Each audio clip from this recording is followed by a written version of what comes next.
Hello buddy, it's Bendominator and welcome back to a brand new video. In today's video, we're going to be talking about every single leak skin in the 22.20 update because there is a lot to go over today. It seems that Fortnite's kind of been spoiling us with leak skins lately, and I'm pretty excited about it because we got a lot of cosmetics to talk about, though that also means I'm going to go through some of these a little bit faster, but we should be able to get through them just fine. So before we get started with the video, if you guys do end up enjoying the content, be sure to leave a thumbs up, subscribe if you're new because I make videos like this all the time, and you can also use my support creator code Bendominator in the Fortnite item shop #ad.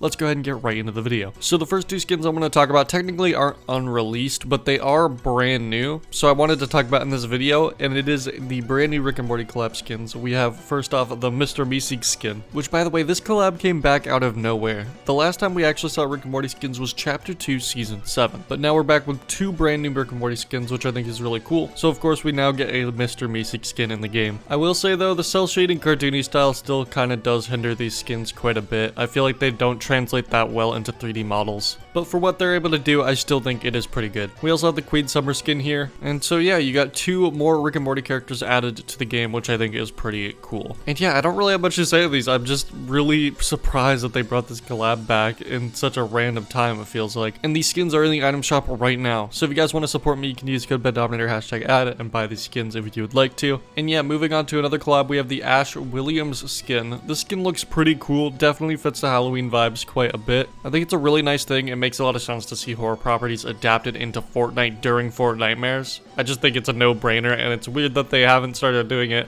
until like the last 2 years. But yeah, it reminds me a lot of the Walking Dead skins. I think it's really fitting for Halloween, and I'm excited it's in the game. So yeah, some pretty major collabs this update, which I think is really cool to see. And they weren't encrypted, so there could still be more that we see later down the line. And now we got a bunch of original Halloween skins, so let's go ahead and talk about them. First off, we got Abyss, which I like the idea of, but I don't know if I'm really digging the outfit design here. The character model itself kind of reminds me of Widowmaker from Overwatch, but the rest of the outfit is just kind of random. Like, I get there's a theme here, but the whole color scheme and everything just feels really busy. The design itself, I don't know. Not really for me. Moving on, we got the Ava skin. This one's really interesting because the skin actually has two separate forms, with this being the human form, which I think is pretty cool. I do like the pink and purple color scheme a lot. I feel like the outfit's a little busy, like there's a bit too much going on here. But then you go over to the other version and it's a really cool looking outfit. It's just something, again, it's not really for me. It's not a skin that I would particularly use, but I do appreciate the creativity. And also with this skin in the last one, you can kind of see this interesting trend with these skins, which I don't really understand, where their pant legs are like really big. Like almost every brand new skin in this update has like really baggy pants, and I don't know if they were going for some kind of like era with these Halloween skins, but it's just kind of weird to me. I feel like it doesn't look great on most of these. Case in point, we move on to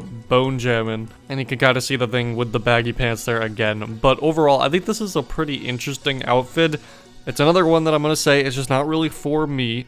But again, I do like the creativity here. I think it's pretty cool. And yeah, on top of the baggy pants, you also got the giant shoes as well. I mean, it makes sense if it was on like one of the new skins, but it's on so many of them. But yeah, overall, this skin is really cool. Again, it's just one that's not for me. It's just not something I'd ever be really interested in running. And the big shoes and baggy pants return for one last time for the Remy skin, which again is in another similar style to a lot of the other skins. Kind of got like that old school rock vibe to it, which again, I like the vibe of these skins, but I'm not a huge fan of their execution. This one being cell shaded also doesn't do it any favors for me. This one's probably my favorite in terms of the actual outfit, but again, it just doesn't really work for me overall. I see what they're trying to go for, I like what they're trying to go for, but none of these skins really do it for me. So next up, we got the Chrome Punk skin, which is kind of just a reskin of a skin that I already don't really like that much. But hey, this skin you can actually earn for free, I'm pretty sure, by doing challenges. There's some challenges in the files. Here you can see all the rewards for the Chrome Punk challenges.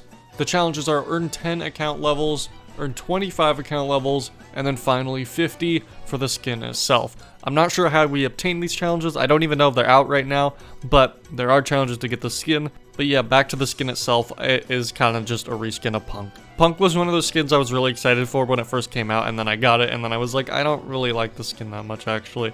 And the Chrome version, I think, is kind of just a worse version of it. I do like that one little red eye dot there. I think that's really cool. Makes the skin a bit more menacing, but overall, I think this is kind of just a downgrade of the original Punk skin for that reason. I'm not really a huge fan of it. And moving on to another pumpkin skin, we got the Jack Assassin, and I think this one is pretty cool, though it does kind of just reuse the henchman model, though it does it in a pretty creative way. You you kind of got this bone skeleton vibe going on here. Kind of gives me like Nightmare Before Christmas vibes with the way that the pumpkin's face is actually carved out. I think the actual head on it is really, really cool. I think it's just the body where it feels kind of lazy. It feels not that interesting. I don't know, I'm just really tired of these pumpkin head skins where they just kind of put the head on this random skin model and kind of change the colors of it and maybe give it some other designs. They've done this ever since FORTNITEMARES 2017, and it's just, I don't know, I feel like a lot of these skins have so much potential, but they just don't really do much with them. Like, Punk is an original outfit design, but even then I don't think the design does it for me because it's not very Halloween themed. So yeah, for me it's just kind of another wasted potential when it comes to the idea of having a pumpkin head skin. But overall as an outfit, I don't think it's that bad.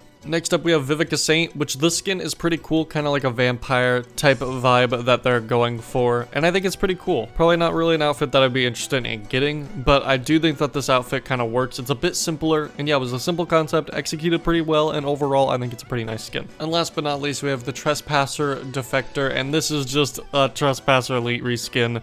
And in my opinion, it's a bit less interesting. And I'm not really sure what the purpose of this is. I guess it's just because it's easier to get than the other Trespasser Elite skin. That skin was kind of weird when it came to actually obtaining it, it seemed. But yeah, I don't really have much to say on this one. And yeah, that is all the unreleased skins. There are some NPC characters that have yet to be released, but those are all under TBD, which means to be determined, which means I don't know when we'll get those skins, if ever. So I'm not going to talk about them here. But overall, I think this is kind of an underwhelming FORTNITEMARES for me when it came to the cosmetics, but I could see how a lot of other people could enjoy this. There was a lot that they gave us, so I don't really want to complain too much because they actually delivered in giving us a ton of new skins, which I feel like we don't get very often, so I'm very happy about that.